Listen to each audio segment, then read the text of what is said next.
د ننګرهار امنیه قوماندانۍ د څلورمې امنیتي حوزې شرطي یو کس د موټرو د غلا په تور نیولی دی.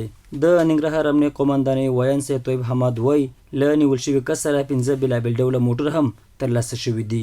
د څلورمې حوزې بیدار شرطي هغه کس چې موټرونه به یې اخیستل او په هغه موټر کې به جفیس سیستم فعاله کول او اضافي کلیګانې به جوړولې او هغه موټر به یې په نورو خرڅولو.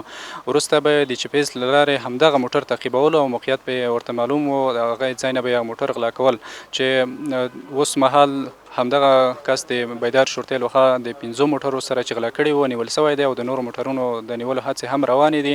نیول شوي کس په خپل جرم اعتراف کړی چې وروسته به رسما عدلي او قضایي ارګانونو ته وسپارل شي.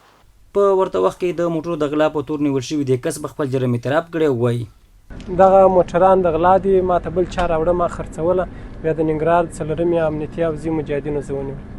د جلال آباد ښار یو تن اوسېدونکی روح الله چې د څلورمې حوزې له مربوطاتو څخه یې موټر غلا شوی و، له امنیتي ځواکونو څخه مننه کوي چې موټر ورته پیدا او مجرمین د قانون منګولو ته وسپارل. څه موده وړاندې زما څخه دغه پریس موټر ورک او بیا راغلم څلورمې حوزې ته مې عریضه وکړه. د څلورمې حوزې مربوط بانډار هوټل څخه زما څخه دا ګاډی ورک شوی و.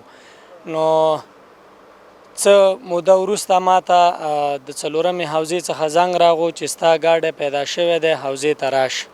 نو زه حوزې ته راغلم، الحمدلله ګاډی مې پیدا شوی دی. څلورمې حوزې افغان امنیتي ځواکونو څخه ډیره زیاته مننه کوم او د قانوني مراحلو وروسته به ما ته خپل ګاډی وسپارل شي.